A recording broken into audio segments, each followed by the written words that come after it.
നമസ്കാരം. സർജിക്കൽ സ്ട്രൈക്കിലേക്ക് എല്ലാ പ്രേക്ഷകർക്കും സ്വാഗതം.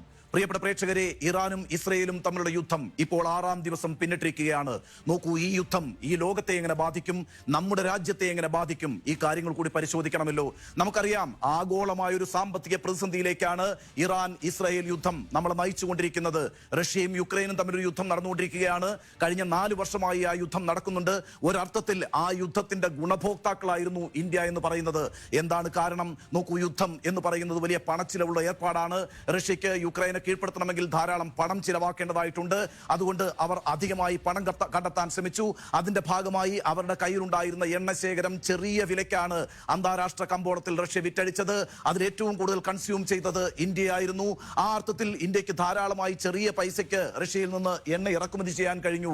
അങ്ങനെ നോക്കുമ്പോൾ ആ യുദ്ധത്തിന്റെ ഗുണഭോക്താവാണ് കേട്ടോ ഇന്ത്യ എന്ന് പറയുന്ന രാജ്യം.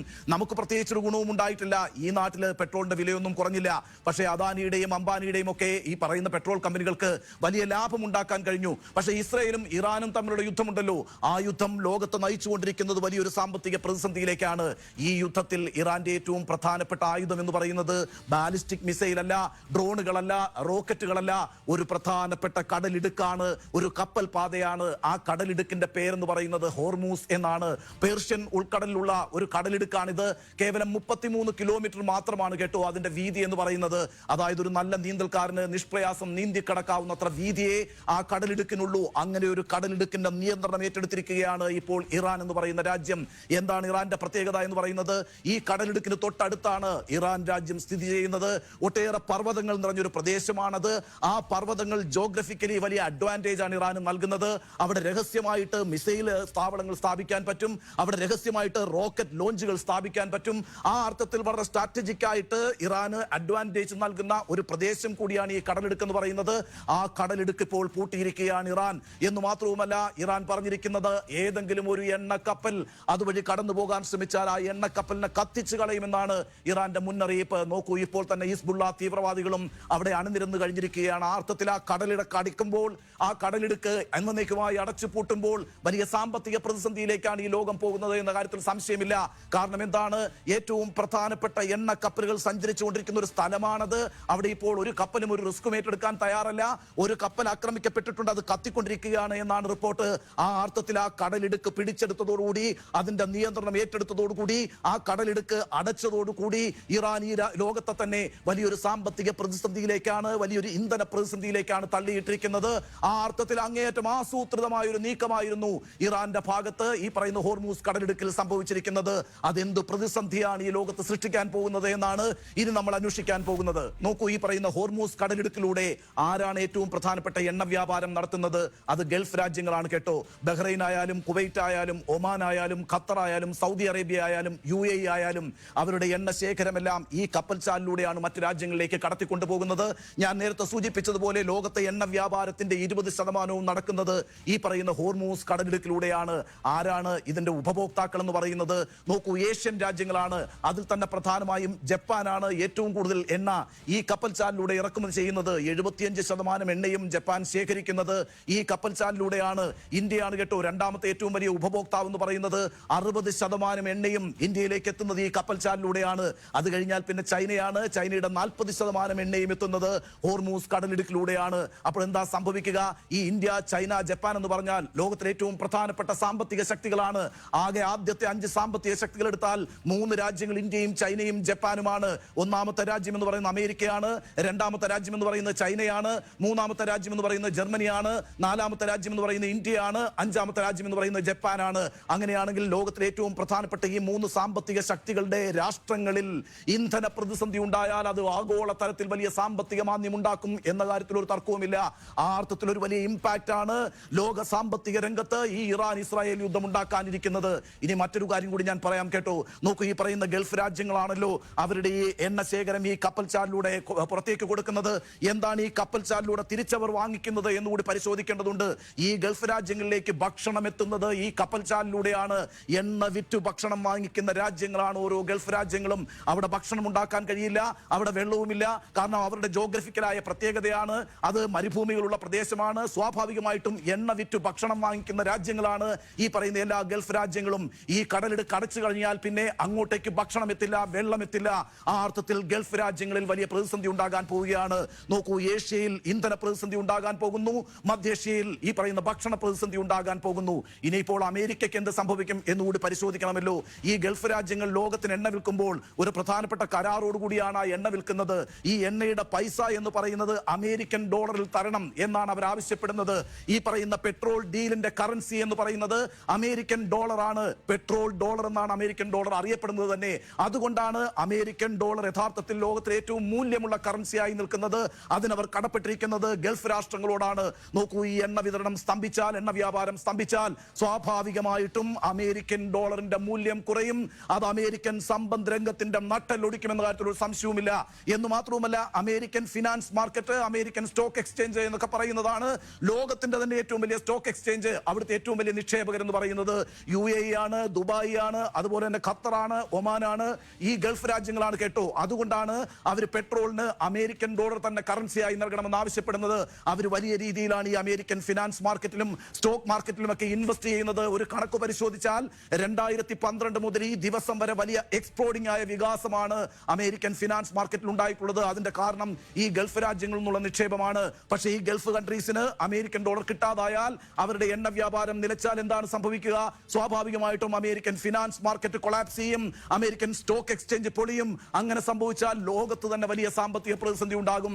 നമുക്കറിയാമല്ലോ, അമേരിക്കയിൽ കത്രീന ചുഴലിക്കാറ്റ് അടിച്ചാൽ ആ നിമിഷം തകരുന്നതാണ് ഇന്ത്യയിലെ സ്റ്റോക്ക് മാർക്കറ്റ് എന്ന് പറയുന്നത്. അപ്പോൾ ആ അർത്ഥത്തിലൊക്കെ ഇസ്രായേലും ഇറാനും തമ്മിൽ ഇപ്പോൾ നടന്നുകൊണ്ടിരിക്കുന്ന യുദ്ധം എന്ന് പറയുന്നത് ആഗോള പ്രതിസന്ധിയിലേക്കാണ് നമ്മളെ നയിച്ചുകൊണ്ടിരിക്കുന്നത്. അങ്ങനെയാണെങ്കിൽ ഈ കാര്യത്തിൽ ലോകരാഷ്ട്രങ്ങൾ ഇടപെടുമോ? ഇതൊരു ലോക യുദ്ധമായി മാറുമോ എന്ന കാര്യമാണ് നമുക്കിനി പരിശോധിക്കാനുള്ളത്. പ്രിയപ്പെട്ട പ്രേക്ഷകരെ, ഇറാനെ ആക്രമിക്കുമ്പോൾ ഇസ്രായേലും അമേരിക്കയും പറഞ്ഞൊരു കാര്യമുണ്ട് കേട്ടോ. നോക്കൂ, ഞങ്ങൾ അവിടെ ഒരു ഭരണമാറ്റം കൊണ്ടുവരാൻ പോവുകയാണ് എന്നാണ് അവർ പറഞ്ഞത്. ഒരു ഭരണമാറ്റം കൊണ്ടുവരണമെങ്കിൽ അത് വ്യോമാക്രമണം വഴി സാധ്യമാവുകയില്ല. ഗ്രൗണ്ടിൽ ഇറങ്ങി തന്നെ ഫൈറ്റ് ചെയ്യേണ്ടതുണ്ട്. അങ്ങനെയാണെങ്കിൽ ഈ യുദ്ധം കരയുദ്ധമായി മാറുമോ എന്നുള്ളതാണ് ലോകം ഉറ്റുനോക്കുന്ന ഏറ്റവും പ്രധാനപ്പെട്ട കാര്യം എന്ന് പറയുന്നത്. കരയുദ്ധം നടത്തണമെങ്കിൽ അമേരിക്കയുടെ സൈന്യവും ഇസ്രായേലിന്റെ സൈന്യവും ഇറാന്റെ ഗ്രൗണ്ടിലേക്ക് പ്രവേശിക്കണം. എന്താണ് ഇറാന്റെ ഗ്രൗണ്ടിന്റെ പ്രത്യേകത എന്ന് പറയുന്നത്? ഞാൻ നേരത്തെ പറഞ്ഞല്ലോ, ഒട്ടേറെ പർവ്വതങ്ങളുള്ള ഒരു രാജ്യമാണ് ഇറാൻ. അതുമാത്രമല്ല, വലിയ മലയിടുക്കുകളുണ്ട്, ഡെസേർട്ടുകളുണ്ട്, മരുഭൂമികളുണ്ട്. അവിടെ ഈ പറയുന്ന കരയുദ്ധം എന്ന് പറയുന്നത് അത്ര എളുപ്പമല്ല. എന്ന് മാത്രവുമല്ല, അമേരിക്കൻ സേനയ്ക്ക് അങ്ങോട്ടേക്ക് പ്രവേശിക്കണമെങ്കിൽ, അതായത് ഇറാനിലേക്ക് പ്രവേശിക്കണമെങ്കിൽ ആദ്യം അതിന് അനുവാദം കൊടുക്കേണ്ടത് അമേരിക്കൻ കോൺഗ്രസ് ആണ്. അമേരിക്കൻ കോൺഗ്രസ് എന്ന് പറയുന്നത് അമേരിക്കയുടെ നിയമനിർമ്മാണ സഭയാണ്.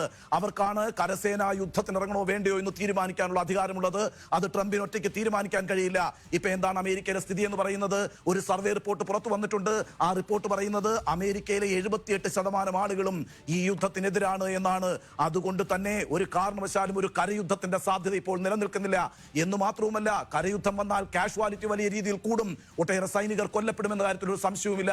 ഇറാഖിലും അതുപോലെ തന്നെ അഫ്ഗാനിസ്ഥാനിലും ഒക്കെ അമേരിക്കൻ സൈനികർ കൊല്ലപ്പെട്ടപ്പോൾ അമേരിക്കയിൽ അതൊരു വലിയ വികാരമായി മാറുകയുണ്ടായി. അതിന്റെ അടിസ്ഥാനത്തിൽ ഭരണമാറ്റം പോലും സംഭവിച്ചിട്ടുള്ള രാജ്യമാണ് അമേരിക്ക എന്ന് പറയുന്നത്. അതുകൊണ്ട് കരയുദ്ധം നടത്തിയാൽ ഈ പറയുന്ന ഓരോരോ ശവപ്പെട്ടികളിലായിട്ട് ഈ സൈനികരുടെ മൃതദേഹങ്ങൾ അമേരിക്കയിലേക്ക് വരും. അതൊരു വലിയ ജനകീയ പ്രക്ഷോഭത്തിന് വഴിവെക്കുമെന്ന് ട്രംപിന് അറിയാം. അതുകൊണ്ട് തന്നെ അങ്ങനെ ഒരു റിസ്ക് എടുക്കാൻ ട്രംപ് തയ്യാറാകില്ല. ഇനിയിപ്പോൾ ഏതെങ്കിലും തരത്തിലുള്ള ഒരു അണ്വായുധ ആക്രമണം നടക്കുമോ എന്നുള്ളതാണല്ലോ പ്രധാനപ്പെട്ട ചോദ്യം. നോക്കൂ, ഇസ്രായേലിന്റെ ട്രംപ് കാർഡ് എന്ന് പറയുന്നത് അവരുടെ കയ്യിൽ അണുവായുധമുണ്ട് എന്നുള്ളതാണ്. അത് വെച്ചാണ് അവർ ഇറാനെ ഭീഷണിപ്പെടുത്തിക്കൊണ്ടിരിക്കുന്നത്. ഇറാന്റെ കയ്യിൽ അണുവായുധം ഇല്ല എന്ന് മാത്രവുമല്ല, അവർ അണുവായുധം ഉണ്ടാക്കുന്നു എന്ന് പറഞ്ഞുകൊണ്ടാണല്ലോ ഇപ്പോൾ യഥാർത്ഥത്തിൽ ഇസ്രായേലും അമേരിക്കയും ഒക്കെ ഇറാനെ ലക്ഷ്യം വെച്ച് ആക്രമണം നടത്തുന്നത്. പ്രിയപ്പെട്ട പ്രേക്ഷകരെ, നോക്കൂ, ഇറാനെതിരായിട്ട് അണുവായുധം പ്രയോഗിക്കാൻ ഒരു കാരണവശാലും ഇസ്രായേൽ തയ്യാറാകില്ല. ഇവിടേക്കാണ് മറ്റൊരു പ്ലെയർ കടന്നു വരുന്നത് കേട്ടോ. ആ രാജ്യത്തിന്റെ പേര് നോർത്ത് കൊറിയ എന്നാണ്. നോക്കൂ, നമുക്കറിയാമല്ലോ, നോർത്ത് കൊറിയ എപ്പോഴും വെല്ലുവിളിച്ചുകൊണ്ടിരിക്കുന്നത് അമേരിക്കയാണ്. അവരുടെ വർഗ ശത്രുവാണ് അമേരിക്ക. ഇറാന്റെ നേരെ ഏതെങ്കിലും നിലവാരത്തിൽ അണുവായുധം പ്രയോഗിക്കാൻ ഇസ്രായേൽ തയ്യാറായാൽ ഞങ്ങൾ അണുവായുധം ഇറാന് കൊടുക്കുമെന്നാണ് നോർത്ത് കൊറിയ പ്രഖ്യാപിച്ചിരിക്കുന്നത്. ഇപ്പോൾ തന്നെ വലിയ തോതിൽ ബാലിസ്റ്റിക് മിസൈലുകൾ ഈ പറയുന്ന ഇറാന് നോർത്ത് കൊറിയ നൽകിക്കൊണ്ടിരിക്കുകയാണ്. അപ്പോൾ ഇറാന്റെ കൈവശം അണുവായുധം എത്തിച്ചേരാൻ അധികം സമയമൊന്നും വേണ്ട എന്ന് ഇസ്രായേലിന് അറിയാം, അമേരിക്കയ്ക്ക് അറിയാം. അതുകൊണ്ട് തന്നെ അണുവായുധങ്ങൾ ഈ യുദ്ധത്തിൽ പ്രയോഗിക്കപ്പെടില്ല. ഇനിയിപ്പോൾ ഇതൊരു ലോക യുദ്ധമായി മാറുമോ എന്നൊരു ചോദ്യം കൂടിയുണ്ട്. കാരണം എന്താ നോക്കൂ, ബ്രിട്ടനും ഫ്രാൻസും ജർമ്മനിയും അമേരിക്കയെ സഹായിക്കാം എന്ന് പ്രഖ്യാപിച്ചിട്ടുണ്ട്. പക്ഷേ അങ്ങനെ ഒരു ചേരി അമേരിക്കയുടെ പക്ഷത്തുണ്ടായാൽ മറുവശത്ത് മറ്റൊരു ചേരി രൂപപ്പെടും. ആ ചേരിയിൽ ആദ്യം ജോയിൻ ചെയ്യുക ചൈനയായിരിക്കും, രണ്ടാമത് ജോയിൻ ചെയ്യുക റഷ്യ ആയിരിക്കും, മൂന്നാമത് ജോയിൻ ചെയ്യുക നോർത്ത് കൊറിയ ആയിരിക്കും. അങ്ങനെയാണെങ്കിൽ നമുക്ക് ഇറാനും ഇസ്രയേലും തമ്മിലുള്ള യുദ്ധം എന്ന് ഇനി പറയാൻ കഴിയില്ല. എന്താ സംഭവിക്കുക? ഒരു മൂന്നാം ലോക യുദ്ധം പൊട്ടിപ്പുറപ്പെടും എന്നുള്ളതാണ്. ലോകരാഷ്ട്രങ്ങൾ അത് ആഗ്രഹിക്കുന്നില്ല. അതുകൊണ്ട് തന്നെ പ്രിയപ്പെട്ട പ്രേക്ഷകരെ, അങ്ങനെ ഒരു സാധ്യതയുമില്ല. ഇപ്പോൾ യഥാർത്ഥത്തിൽ എന്താണ് സംഭവിച്ചിരിക്കുന്നത്? പ്രിയപ്പെട്ട പ്രേക്ഷകരെ, യഥാർത്ഥത്തിൽ ഇറാൻ എന്ന് പറയുന്ന രാഷ്ട്രം ഈ യുദ്ധത്തെ ഒരു സാമ്പത്തിക യുദ്ധമാക്കി മാറ്റിക്കഴിഞ്ഞിരിക്കുകയാണ്. യഥാർത്ഥത്തിൽ അമേരിക്കയെ വലിയ രീതിയിലാണ് ഇറാൻ ട്രാപ്പ് ചെയ്തിരിക്കുന്നത്. ആ അർത്ഥത്തിൽ ഹോർമൂസ് കടലിടക്ക് അടച്ചതോടുകൂടി തന്നെ അമേരിക്ക വലിയൊരു സാമ്പത്തിക പ്രതിസന്ധിയാണ് നേരിടുന്നത്. അതേസമയം തന്നെ അമേരിക്കൻ സൈനിക താവളങ്ങൾക്ക് സ്ഥലം അനുവദിച്ച് നൽകിയ ഗൾഫ് രാജ്യങ്ങളെയും ഈ പറയുന്ന ഇറാൻ ഈ സാമ്പത്തിക യുദ്ധം വഴി പ്രതിസന്ധിയിലാക്കിയിട്ടുണ്ട്. എന്ന് മാത്രവുമല്ല, ഒരർത്ഥത്തിലല്ല ലോക രാജ്യങ്ങളും ഈ ട്രാപ്പിൽ പെട്ടുപോയിരിക്കുകയാണ്. നമുക്കറിയാമല്ലോ, കഴിഞ്ഞ വർഷം ജൂൺ മാസം 13 മുതൽ 25 തീയതി വരെ 12 ദിവസം ഇറാനെതിരെ ഇസ്രായേൽ ഒരു അറ്റാക്ക് നടത്തിയിരുന്നു. ആ യുദ്ധത്തിനെ വിളിച്ചത് 12 ഡേ വാർ, 12 ദിവസത്തെ യുദ്ധം എന്നായിരുന്നു. അവസാനം ഇസ്രായേൽ ഗത്യന്തരമില്ലാതെ അമേരിക്കയെ സമീപിച്ചു. അങ്ങനെ അമേരിക്ക ഇടപെട്ടാണ് ആ യുദ്ധം അവസാനിപ്പിച്ചത്. പക്ഷേ ഇപ്പോൾ അമേരിക്കയും ഈ യുദ്ധത്തിൽ പ്രത്യക്ഷമായി തന്നെ പങ്കെടുത്തുകൊണ്ടിരിക്കുകയാണ്. അങ്ങനെ അമേരിക്കയും ഇസ്രായേലും ചേർന്നാണ് ഇറാനെ ഇപ്പോൾ ആക്രമിച്ചുകൊണ്ടിരിക്കുന്നത്. ഈ യുദ്ധം ആരവസാനിപ്പിക്കും, ആരിടനില വഹിക്കും? അങ്ങനെ ഒരു ചോദ്യം ലോകരാഷ്ട്രങ്ങൾ മുന്നോട്ട് വെക്കുന്നുണ്ട്. ഏതായാലും അമേരിക്കയെ സംബന്ധിച്ച് ഈ യുദ്ധം മുന്നോട്ട് കൊണ്ടുപോകാൻ കഴിയില്ല. എത്രയും പെട്ടെന്ന് അമേരിക്കയ്ക്ക് പിൻവാങ്ങേണ്ടി വരും. അതിന്റെ സൂചന നൽകിയിരിക്കുന്നത് ഡൊണാൾഡ് ട്രംപ് തന്നെയാണ്. കേട്ടോ, നോക്കൂ, കഴിഞ്ഞ ദിവസം എന്താണ് അദ്ദേഹം പ്രഖ്യാപിച്ചത്? 4 ആഴ്ചയ്ക്കുള്ളിൽ ഈ യുദ്ധം അവസാനിക്കും എന്നാണ്. അതൊരു കൃത്യമായ വിഡ്രോവൽ സിംറ്റമാണ്. 4 ആഴ്ചയ്ക്ക് ശേഷം തങ്ങൾ വിജയിച്ചു എന്ന് പ്രഖ്യാപിച്ചുകൊണ്ട് അമേരിക്ക ഈ യുദ്ധത്തിൽ നിന്ന് പിൻവാങ്ങാനാണ് സാധ്യത. അതാണ് സംഭവിക്കാനിരിക്കുന്നത് എന്നാണ് സർജിക്കൽ സ്ട്രൈക്കിന്റെ അഭിപ്രായം. ആ അഭിപ്രായം പറഞ്ഞുകൊണ്ട് ഈ എപ്പിസോഡ് സമാപിക്കുകയാണ്. ഇനിയിപ്പോൾ ന്യൂസ് അവർ ആണ്. News hour with PG Suresh Kumar. Thank you for watching.